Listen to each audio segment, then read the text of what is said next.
On this episode of China Uncensored, China doesn't have a military? Hi, welcome to China Uncensored. I'm Chris Chappell. So, China doesn't have a military, and I know what you're thinking. Now hold on, Chris. It seems almost every day we hear about China developing a new fighter jet or aircraft carrier or threatening military action against Japan. Okay, sure, there was that time China's state-run media, CCTV, used footage from Top Gun and passed it off as a military drill. And then there was the time they used a map to describe troop movements between Turkey, Iraq, and Iran that looked an awful lot like a map in the popular online video game World of Warcraft. So, perhaps China's army is an army of dreamers, but China still has an army, right? Well, not really. China, the country, doesn't have a military. The Chinese Communist Party does. Same thing, right? Actually, no. They're two very different things, and this is almost never explained in the Western media. For most of the beginning of the 20th century, the Communist Party was trying to take over China from the Kuomintang Nationalist Party. They weren't really making any progress until World War II when Japan invaded China. Eventually, the Japanese were expelled, but the Kuomintang armies were ravaged. That's when the Communist Party seized the country and expelled the Kuomintang. It's actually a little funny that the Chinese regime always stirs up anti-Japanese sentiment because, really, they played a pretty big role in the party's takeover. Actually, I think a party official did say that once. What was his name? Oh, right, Chairman Mao. Japanese capitalists and warlords have done a good deed for the communists. If ever we need to say thank you, I would like to say thank you to the Japanese warlords. So needless to say, not everyone in China was very happy that this guerrilla army of communists just seized control of the government. So as Mao Zedong consolidated his power, he famously said, "All political power comes from the barrel of a gun.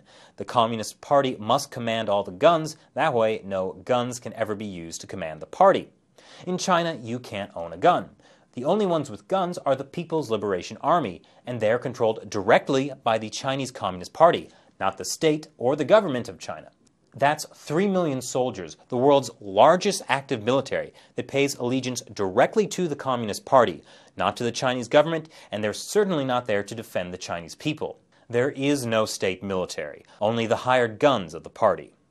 To put it in a way that's easy to understand, imagine that in the US, the Republican Party, or the Democrat Party, choose your poison, seize control of the government, dissolved the US military, and established their own personal army, and forced everyone to do what they say. That's been China for the past 60 years. And here's where it gets weird. China still has a government. It's just that the Communist Party has latched on to every level of it, kind of like a parasite. So in China, you have your government officials at the provincial level, down to the city, county, township, and village level. But then, at each of those levels, you also have what's called a party secretary. They're appointed by the Communist Party and have absolute power. So even if a village actually elects a leader, that leader just has to follow along with whatever the party secretary says, and he gets his orders from the top of the party.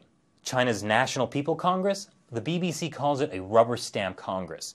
Even though there are different political parties involved, those parties are just controlled by the Communist Party, and everything they put forward is approved. It's a sham. President Hu Jintao? President Xi Jinping?